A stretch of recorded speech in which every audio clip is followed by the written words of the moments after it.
Hello everyone, my name is Kshitij Sharma and you are watching Pathlexis YouTube channel. तो आज की video में हम बात करने वाले हैं इंडियन कॉन्ट्रैक्ट एक्ट 1872 की। तो ये एक्ट, अगर आप इस एक्ट का नंबर देखें तो ये एक्ट नंबर 9 था 1872 का। अब बात आती है कि ये एक्ट आया कब। तो ये 25 अप्रैल 1872 को इनेक्ट हुआ by the imperial legislative council and it came into effect on 1 सितंबर 1872। ये एक्ट इंडिपेंडेंस के टाइम के पहले का है, यानी कि ब्रिटिशर्स द्वारा बनाया गया था। तो उस टाइम पे इंग्लिश कॉमन लॉ चलता था, तो ये एक्ट इंग्लिश कॉमन लॉ के ऊपर ही बेस्ड है। अब बात आती है इस एक्ट के ऑब्जेक्टिव की कि ये बनाया क्यों क्या। तो इस एक्ट का दो मेन ऑब्जेक्टिव है। पहला तो ये कि जो भी पार्टीज होती है कॉन्ट्रैक्ट एक्ट में, उनके राइट्स एंड ऑब्लिगेशंस को ये इंश्योर करता है और ये भी इंश्योर करता है कि वो अपने राइट्स एंड ऑब्लिगेशन या पार्ट ऑफ एग्रीमेंट को फुलफिल करें। और इसका दूसरा ऑब्जेक्टिव ये है कि ये एग्री पार्टी को रेमेडी प्रोवाइड करवाता है उस पार्टी के अगेंस्ट जिस पार्टी ने अपने राइट्स एंड ऑब्लिगेशन या अपने पार्ट ऑफ एग्रीमेंट को फुलफिल नहीं किया। अब बात आती है इस एक्ट के डेवलपमेंट की। अगर हम इनिशियली देखें तो इस एक्ट में 266 सेक्शंस थे, पर बाद में 1930 में चैप्टर 7 जो कि सेल्स ऑफ गुड्स से बात करता था, सेक्शन 76 से 123 तक वो रिपील्ड हो गया और इसका एक नया एक्ट बना, सेल्स ऑफ गुड्स एक्ट 1930। फिर इसके 2 साल बाद यानी कि 1932 में चैप्टर 11 जो कि पार्टनरशिप से डील करता था, सेक्शन 239 से 266 तक, वो भी रिपील्ड हुआ और इसका एक नया एक्ट बना जो कि हम बोलते हैं इंडियन पार्टनरशिप एक्ट 1932। तो अगर हम प्रेजेंट एक्ट की बात करें तो इस एक्ट को हम 2 पार्ट्स में डिवाइड कर सकते हैं। पहला पार्ट है general principle of law of contract जो कि सेक्शन 1 से सेक्शन 75 तक डील करता है। दूसरा पार्ट है स्पेशल काइंड ऑफ कॉन्ट्रैक्ट जिसको हम 3 पार्ट्स में भी डिवाइड कर सकते हैं, जिसमें है contract of indemnity and guarantee जो कि सेक्शन 124 से 147 तक डील करता है।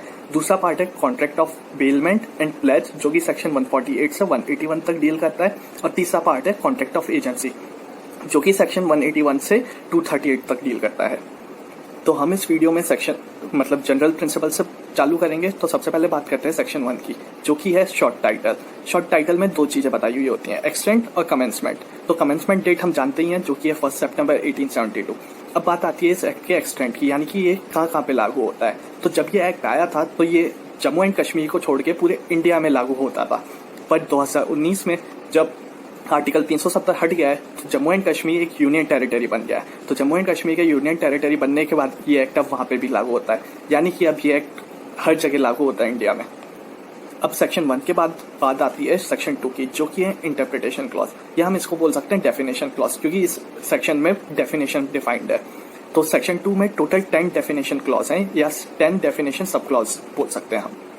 तो पहला डेफिनेशन क्लॉज है प्रपोजल का, जो कि सेक्शन 2 सब क्लॉज ए में डिफाइंड है। तो अगर हम बेयर एक्ट की लैंग्वेज की बात करें तो proposal means when one person signifies to another his willingness to do or abstain from doing anything with a view to obtain the assent of that other to such act or abstinence he said to make a proposal. मतलब ये कि अगर किसी इंसान ने अपनी इच्छा जाहिर की किसी दूसरे इंसान को कि कोई काम करने की या किसी काम को रोकने की, तो उसको हम बोलेंगे प्रपोजल। इसको हम एक एग्जांपल से समझ सकते हैं, जैसे कि मैंने मेरे दोस्त को बोला कि मैं उसको अपना पेन बेचूंगा। तो यहाँ पे जब मैंने अपने दोस्त को अपनी इच्छा जाहिर की कि मैं उसको पेन बेचना चाहता हूँ, तो इसको हम बोलेंगे प्रपोजल। बात आती है हमारे दूसरी डेफिनेशन की, जो कि है एक्सेप्टेंस और प्रॉमिस, जो कि सेक्शन 2 सब क्लॉज बी में डिफाइंड है। अगर हम बात करें बेयर एक्ट लैंग्वेज की, तो when the person to whom the proposal is made signifies his assent thereto, the proposal is said to be accepted. A proposal when accepted become a promise, यानी कि ये जैसे कि मैंने किसी पर्सन को कोई प्रपोजल दिया, अगर वो उसको अपनी असेंट दे देता है तो हम उसको बोलेंगे कि प्रपोजल एक्सेप्ट हो गया है। और जैसे ही प्रपोजल एक्सेप्ट होगा उसको हम बोलेंगे प्रॉमिस। इसको हम एग्जांपल से समझ सकते हैं, जैसे कि हमने अपने दोस्त को बोला था कि पेन खरीदे, हमने अपनी इच्छा जाहिर की थी कि हम उसको अपना पेन बेचना चाहते हैं। अगर वो अपनी असेंट दे देता है कि ठीक है वो मेरा पेन खरीदना चाहता है, तो हम उसको बोलेंगे the proposal is said accepted. और जैसे ही प्रपोजल एक्सेप्ट होगा उसको हम बोलेंगे प्रॉमिस। अब बात आती है हमारी तीसरी डेफिनेशन की, जो कि है प्रोमिसर और प्रोमिसी, जो कि सेक्शन 2 सब क्लॉज सी में डिफाइंड है। तो प्रोमिसर कौन होता है? Promisor is a person who is making the proposal and promisee is the person who is accepting the proposal.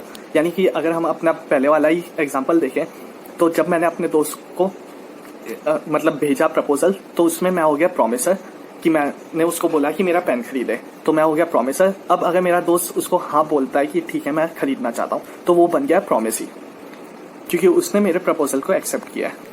अब बात आती है कंसिडरेशन की, जो कि सेक्शन 2 सब क्लॉज डी में डिफाइंड। तो कंसिडरेशन क्या होता है?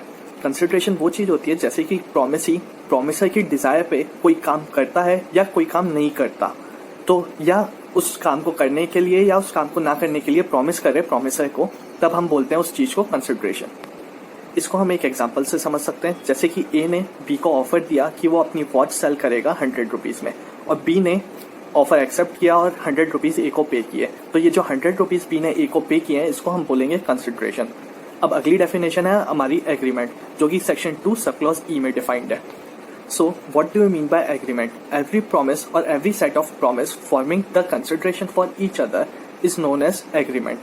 अब इसकी अगर हम इक्वेशन देखें तो इक्वेशन में इसको हम लिख सकते हैं promise plus consideration equals to agreement, यानी कि जहाँ पे प्रॉमिस होगा प्लस कंसिडरेशन होगा तब वो एग्रीमेंट बन जाएगा। अब बात आती है रेसिप्रोकल प्रॉमिस की, जो कि सेक्शन 2 सब क्लॉज एफ में डिफाइंड है। So reciprocal promise are those promise which form the consideration or part of consideration for each other. अब रेसिप्रोकल प्रॉमिस के बाद बात आती है वॉइड एग्रीमेंट्स की, जो कि सेक्शन 2 सब क्लॉज जी में डिफाइंड है।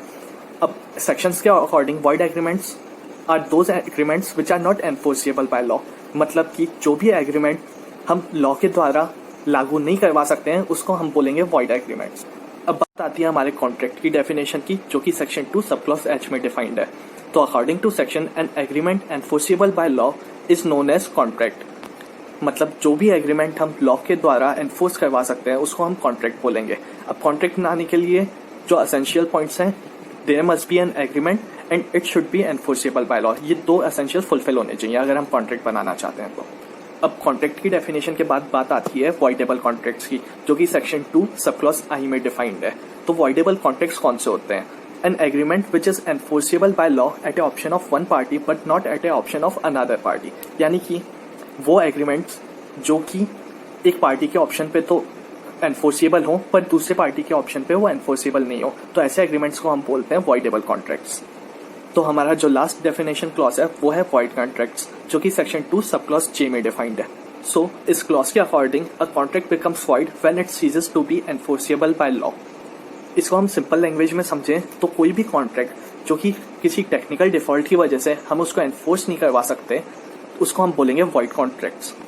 अब बात आती है कि टेक्निकल डिफॉल्ट क्या होती है। तो टेक्निकल डिफॉल्ट को हम एक एग्जांपल से समझ सकते हैं, जैसे कि ए ने बी से लैंड खरीदी पर उस लैंड को रजिस्टर करवाना भूल गया, तो ये जो रजिस्ट्री नहीं हुई है तो इसको हम बोलेंगे टेक्निकल डिफॉल्ट। तो रजिस्ट्री ना होने की वजह से जो कॉन्ट्रैक्ट है वो वॉइड डिक्लेयर हो जाएगा।